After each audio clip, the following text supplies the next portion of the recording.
नमस्कार प्रेक्षक, C news Pune वृत्तदर्शन मध्ये स्वागत।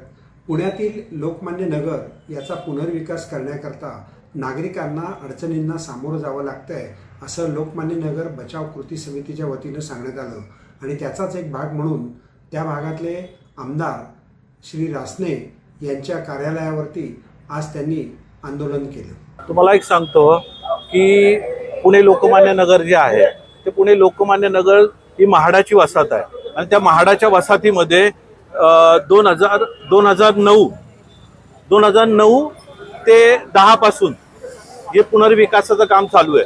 लोकमान्य नगर ही म्हाडाची वसाहत तुम्हाला 1961 ते 64च्या दरम्यान ही वसाहत राज्य सरकारकडून बांधली गेली आणि आज तिला 60 ते 65 वर्ष झालेली आहेत। ही जी टोटल बिल्डिंग आहे त्या 53 बिल्डिंग आहेत, त्याच्यामध्ये 49 सोसायटी आहेत आणि या सगळ्या लोड बेरिंग मध्ये आहेत आणि याच्यामध्ये 2009-10 ला पुनर्विकासाच्या चर्चा सुरू झाल्या आणि 2009-10 पासून 19 ते 20 पर्यंत राज्य सरकारने 4 ते 5 वेळा पॉलिसीज बदलल्या पुनर्विकासाच्या आणि 19-20-21च्या दरम्यान एक पॉलिसी फायनल झाली की जी एकलसाठी होती आणि ती एकलसाठी जी पॉलिसी डिक्लेअर झाल्यानंतर तो जीआर जो आहे तो जीआर त्यावेळेस आला आणि ह्या जीआर नुसार या नियमावलीनुसार आपण पुनर्विकासासाठी त्या 53 बिल्डिंग मध्ये वेगवेगळ्या आमच्या 53 सोसायट्या आहेत। बरं, त्याचा लेआउट झालेला आहे, आमच्याकडं लीज डीड झालेला आहे, कन्व्हेन्स डीड झालेला आहे, फ्लॅटचं सेल डीड झालेलं आहे आणि अनब्रेकेबल लीज डीड आमचा आहे आणि त्याच्यामध्ये आम्ही कामाला सुरुवात केली। त्या ठिकाणी 50-51 नंबर तुम्हाला मी सांगतो 50-51 ची बिल्डिंग क्लिअर झाली। त्याच्यानंतर 32 ते 30 आता पोझिशनला आता दिवाळीमध्ये पोझिशन मिळतंय।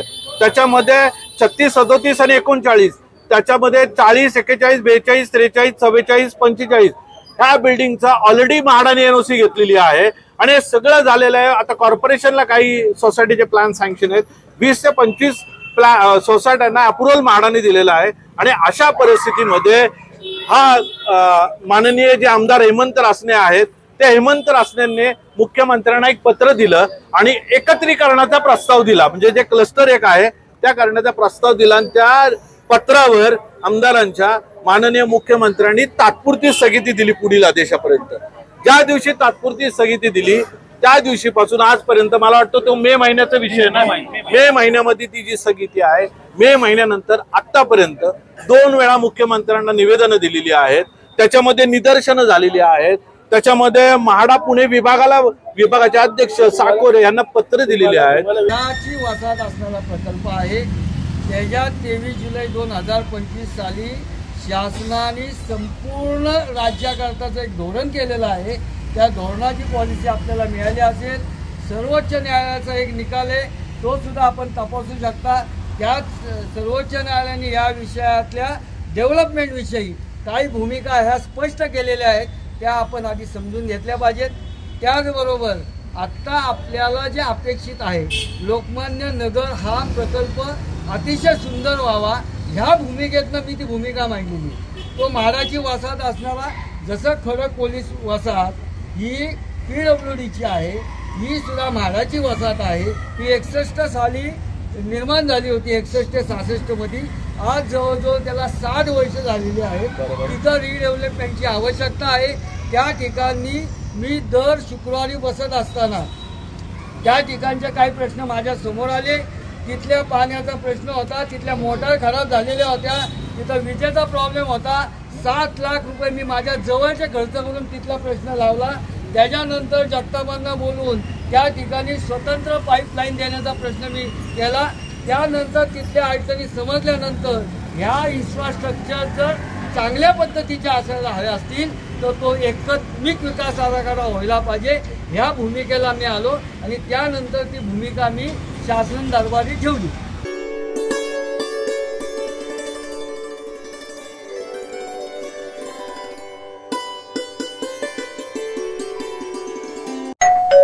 अहो उठा ना, ऑफिसला नाही का जायचं? अगं मला आज फ्रेशच वाटत नाही, काही करायची इच्छाच नाही. अहो मग तुम्ही आजपासूनच न्यू युनायटेड फार्मसीचे गुड मॉर्निंग चूर्ण घेणं सुरू करा. अपचन, मलावरोध, बद्धकोष्ठ, आम्लपित्त आणि पोटाच्या तक्रारींवर खात्रीशीर आयुर्वेदिक उपाय. गुड मॉर्निंग चूर्ण. 35 वर्षांपासून सगळ्यांच्या पसंतीचे गुड मॉर्निंग चूर्ण औषधांच्या प्रत्येक दुकानात मिळते.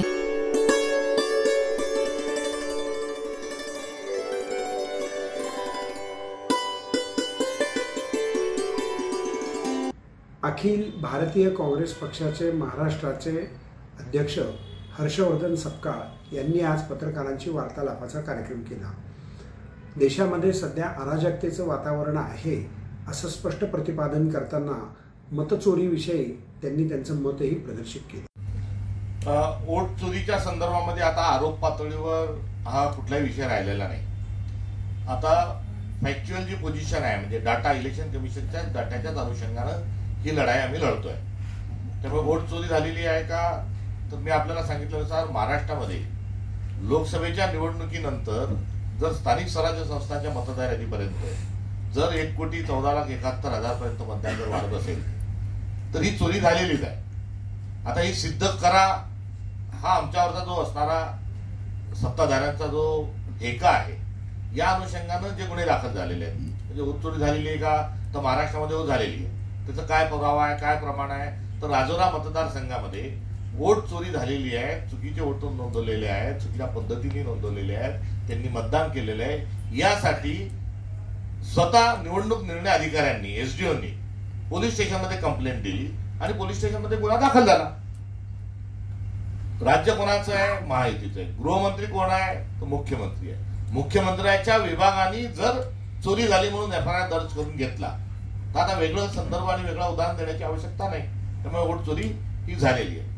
राहिला प्रश्न भाषा, राजकारणातली भाषा ही खरोखरच ही दुर्दैवानं याच्यातला सन्मान आदर हा कमी होत चाललेला आहे. ही चिंतेची बाब आहे. त्यामध्ये दुसरे बोलतात आमचा तो बाळा, दुसऱ्याचा तो कार्ट, असं करून आम्हालाही चुकीचं काही विधान आणि ते करता येणार नाही. मात्र संदर्भ जो आहे तो राहुल गांधींची पत्रकार परिषद झाल्या ताबडतोबीनं देवेंद्र फडणवीस बोलायला पुढे काय येतात. देवेंद्र फडणवीसांनी या सर्व गोष्टींची चौकशी करू, शहानिशा करू असं का सांगतात. राहुल गांधी लेख लिहितात, त्या लेखामध्ये काही माहिती टाकतात, ती झाल्यानंतर ताबडतोबीनं देवेंद्र फडणवीस जे आहेत हे कुठलेही संदर्भ न देता एक निबंध लिहिल्यासारखं किंवा एक बुद्धिभेद करणारा लेख लिहितात. त्यामुळे दरवेळेस निवडणूक आयोगाच्यावर आरोप झाल्यानंतर त्याला चौकशीला पंतप्रधानांनी सामोरं गेलं पाहिजे. महाराष्ट्रातले आरोप असतील तर महाराष्ट्रातल्या मुख्यमंत्र्यांनी चौकशी करून सांगितलं पाहिजे. मात्र दरवेळेस ज्या पद्धतीनं मुख्यमंत्री धावून जातात तेव्हा त्यांना पहिल्यांदा की आपण जाऊ नका, निवडणूक आयोगाला बोलू द्या, याची चौकशी करा, हे सांगितल्यानंतर ते चौकशी करत नाही आणि वारंवार ते राहुल गांधींवर अत्यंत शेलक्या भाषेत जेव्हा बोलतात तेव्हा आपण निवडणूक आयोगाचे वकील आहात का, हा पहिला प्रश्न त्यांना आम्ही विचारला.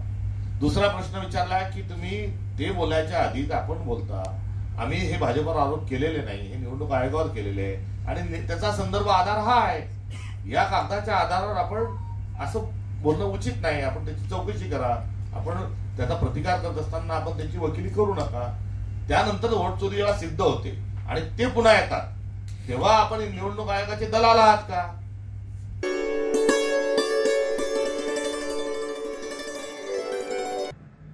पुण्यात रोबोटिक्स इंडिया नॅशनल चॅम्पियनशिपचा भव्य प्रारंभ लोणी येथील MIT कॅम्पसमध्ये करण्यात आला. एक देशातल्या ज्वलंत विषय असलेला AI रोबोटिक्स हा प्राधान्याने विद्यार्थ्यांचा कुतूहलाचा आणि कौतुकाचाही विषय होता. तेव्हा जाऊयात आपण या स्पर्धेच्या उद्घाटनाच्या कार्यक्रमात.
बोला बोला.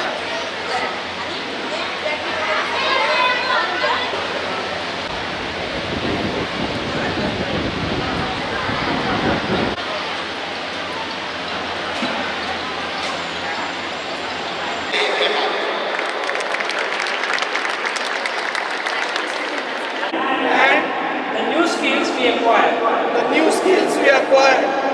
Our true victory lies not on.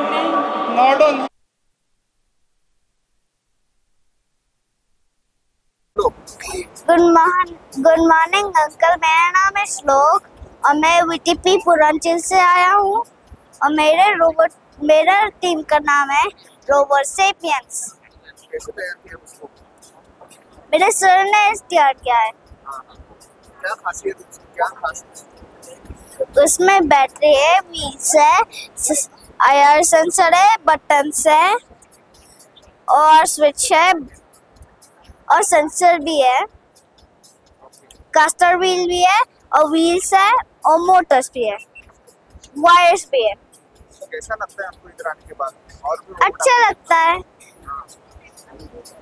और मुझे लगता है कि ये अमेजिंग वाला लग रहा है, लेकिन इसका असली था. इतना मजा आ रहा है इसमें और मैंने ऊपर ना ट्राई किया था, फिर मैं ना इधर चलाने जा रहा हूँ.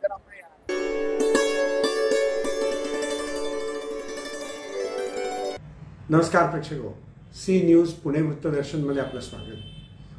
केंद्र सरकारने GSTचा फरक नागरिकांकरता कमी केला असला तरी 12% GST 5% झाला आणि काही ठिकाणी 18% होता तो 12%वर 28%चा 12%वर तेही करण्यात आला आणि काहीचा GST हा तसाच 5%चा 5% ठेवण्यात आला.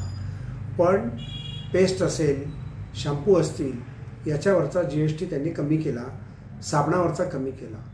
प्रत्येक दुकानामध्ये 10,000हून जास्त उत्पादनं त्या ठिकाणी असतात आणि असा GST कमी केलेला त्याच्यावरती लेबल छापणं, त्याच्यावरती स्टिकर लावणं हे उत्पादकांपासून दुकानदारांना शक्य नाही.